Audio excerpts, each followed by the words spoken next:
Gracias a vos y a la universidad por este espacio. Buenas tardes, noches a todos. Si es que escuchan algún ruido de fondo, es porque en mi casa está de cumpleaños mi sobrinito y están gritando con mis otros sobrinitos. Así que cerré todo, pero creo que vamos a poder hacerlo sin ruidos de fondo. Empiezo. Bueno, se pueden fijar acá en la, en la primera diapositiva que está, este es nuestro palacio de gobierno hoy en día. Cuando cayó Asunción el 1 de enero del año 1869, era realmente la residencia de Francisco Solano López. Ustedes pueden ver una bandera brasilera ahí. ¿Qué pasó? El, Como era un edificio importante, los brasileños usaron como caballeriza, o sea, guardaban sus caballos en ese lugar. La bandera nosotros retocamos para que se note bien, pero es la bandera imperial brasilera, que no es igual a la bandera de la República Brasilera, que tiene algunos cambios. Los colores mantienen, pero los escudos son totalmente diferentes. Eh, Esa unidad se quedó ocupando el Palacio de López durante aproximadamente 6 meses. Estuvo desde enero hasta agosto, 8 meses, desde enero hasta agosto del año 1869, en el que usaron el lugar, como les digo, como un cuartel. Por eso es que tiene la bandera ahí. Sin embargo, es icónica, es simbólica, porque de alguna manera representa lo que yo hoy voy a hablarles a ustedes con respecto a nuestras relaciones con Brasil. Eh, quiero aclarar de antemano que no es una cuestión revanchista, no es una cuestión de generar xenofobia ni odio hacia Brasil, sino de conocer las circunstancias históricas que rodean nuestras relaciones con ese país. ¿Por qué es importante? Porque es el país más grande que tenemos en la región sudamericana, es un socio comercial y vamos a comenzar ahora a negociar, renegociar con ellos el Tratado de Itaipú. Por eso es importante que conozcamos el pensamiento brasilero geopolítico de aquella época, que de alguna manera la diplomacia brasilera ha heredado. Bueno, vamos a ver si esto funciona. Disculpen.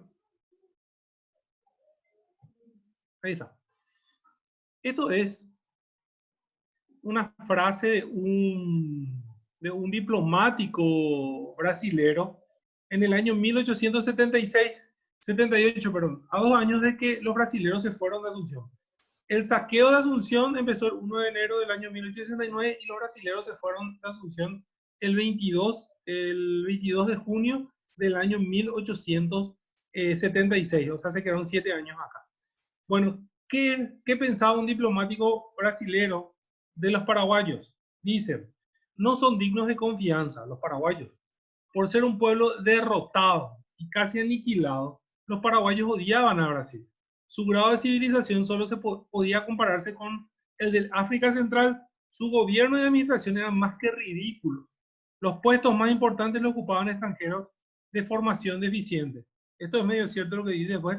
Los días de lluvia se cerraban las oficinas públicas y cuando un ministro faltaba a su despacho, ningún empleado se presentaba a trabajar.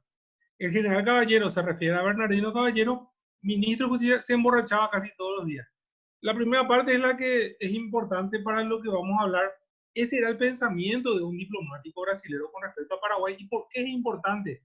Porque de alguna manera esa línea es la que marca luego las negociaciones que tuvimos a lo largo de nuestra historia con Brasil. Vamos al otro pensamiento. Mismo año, otro diplomático brasilero diciendo lo siguiente: es imposible tratar con gente semejante. Estamos hablando de los paraguayos, que combina la ignorancia con el más desarrollado mal gusto. Los paraguayos, habituados al yugo de Francia y de los López, solo pueden ser tratados con mano de hierro. No se puede utilizar con éxito ninguna democracia, exceptuada la del cañón, o sea, la guerra, la que respetan grandemente a causa de la lección que les dimos aún fresca y el temor de otra. Nuevamente, Es el pensamiento de un diplomático brasilero. Por eso es importante. ¿Por qué? Porque son ellos los que después negocian o negociaron diferentes cuestiones con Paraguay. Bueno, vamos a hablar ahora un poquito del Tratado Secreto de la Triple Alianza, después de cómo quedó el país, después de la guerra, y vamos a extender la charla hasta los saltos de Guaira, pero con saltos importantes. No se preocupen que va a durar 40 minutos nada más. Bueno, le hablé del saqueo de Asunción. Primero les muestro algo que tiene que ver con las costumbres. Fíjense la imagen. Estas son mujeres paraguayas. El cigarro en la boca, el niño desnudo. Las mujeres generalmente están vestidas de blanco o de negro y a veces todo de blanco y con algunas cuestiones, algunos atuendos de negro encima nuevamente de la ropa. Fíjense el cántaro. Era común en aquella época que la gente vaya hasta ríos, los arroyos, o cualquier lugar donde haya agua para beber o inclusive para limpiar la ropa, etc. Los niños desnudos. Fíjense en las mujeres mascaban el naco y fumaban el cigarro. Los niños desde muy chicos también tenían esta costumbre, la mamá le enseñaba a fumar desde muy chico. Fíjense también el tema de andar descalzas, que era una costumbre paraguaya. ¿Por qué hablo de la mujer?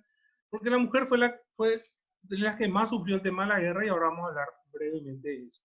El saqueo de Asunción, como les dije, empezó en enero, se extendió durante 5 días, de 5 a una semana, en el cual los brasileños robaron todo lo que había en Asunción. ¿Por qué? Porque Asunción se despobló un año antes, se fue la población a Luque, que se convirtió en la segunda capital del Paraguay, y los brasileños robaron todo lo que había en las casas. Las casas tenían, hay que decir que había familias acomodadas, familias de dinero, entonces los brasileños llevaron pianos, arañas, mobiliarios, vestimentas, todo lo que podría ser de valor. Después fueron detrás del plata de vivir. ¿Qué es lo que era el plata de vivir? Las familias, como no pudieron llevar nada a Luque, enterraron sus valores, juntaban sus cadenas, sus alhajas, sus santos y los pusieron en vasijas como la que vemos sobre la cabeza de las mujeres y las enterraron, como para guardar, como para al volver de la guerra ellas recuperar. Bueno, se llenó de pozos Asunción porque los aliados comenzaron, o sea, los brasileños comenzaron a buscar. Digo los brasileños porque los argentinos no participaron del saqueo. Los argentinos, para no participar del saqueo, fueron hasta Trinidad y ahí se instalaron. Los brasileños fueron los que se encargaron del saqueo. Cuando terminó el saqueo de Asunción, ¿qué hicieron? Había no la costumbre, había la idea de que los paraguayos le enterraban con sus valores a los muertos. Entonces había un cementerio en la iglesia de la Encarnación, que anteriormente estaba enfrente a lo que es nuestro Congreso Nacional, en la catedral y el cementerio de la Recoleta. Fueron ahí, rompieron tumbas, rasgaron los sudarios, le sacaron todo lo que tenía de valor, si que había algo de valor a los muertos, y todo eso se llevó a Buenos Aires primero y después a Río de Janeiro. A Buenos Aires se subastó prácticamente todo lo que se robó durante el saqueo. Durante lo que duró el saqueo, los primeros 5 días, en el que solamente había soldados en Asunción, 300 mujeres paraguayas que habían sido secuestradas luego de una batalla en la zona de Villeta, fueron sistemáticamente violadas. Ahí donde está el Hotel Guaraní, que da con la Plaza de la Democracia, formaba una especie de corralón donde le metían a estas mujeres y las iban sacando a cualquier hora del día para violarlas. Estas mujeres sufrieron de todo tipo de vejámenes durante 5 días. Cuando llegan los oficiales superiores de los brasileños para la violación de estas mujeres, sigue el saqueo, pero para la violación de las mujeres. Bueno, ahora vamos a los objetivos, porque son importantes. Cada país, cada nación tiene sus objetivos, que tienen que ver con su objetivo a largo plazo, la supervivencia, ser un país poderoso, el progreso de la nación, consolidar la identidad, etcétera, etcétera. Brasil tenía también su objetivo. Uno de los objetivos anhelados por el Brasil que no pudo completar, probablemente haya sido el único objetivo político que Brasil no logró en Sudamérica, y Río de la Plata.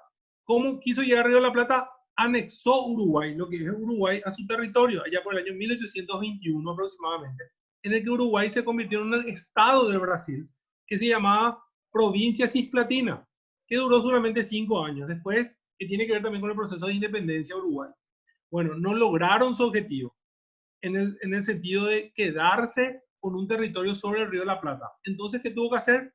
Tratar de dividir a la región de la habla hispana para tratar de dominar esos ríos. Pero vamos a los objetivos específicos de Brasil. Uno, imponer sus pretensiones territoriales. Brasil tenía pretensiones territoriales con Uruguay, con Bolivia, con Paraguay, con Argentina. Las cumplió absolutamente todas. No anexó Uruguay, pero sí se quedó con una franja de territorio que había solicitado en su, o sea, había anhelado en su momento. Otro, disponer el río Paraguay para control y comunicación del Mato Grosso. El Mato Grosso era una provincia alejada de toda civilización brasilera. Había más de 2.000 kilómetros desde la última civilización hasta el Mato Grosso. 2.000 kilómetros de bosques, montes impenetrables en aquella época. Entonces la única forma de llegar era por el río. Por el río vos salías por el océano, perdón, y llegabas al Mato Grosso en aproximadamente 7 días.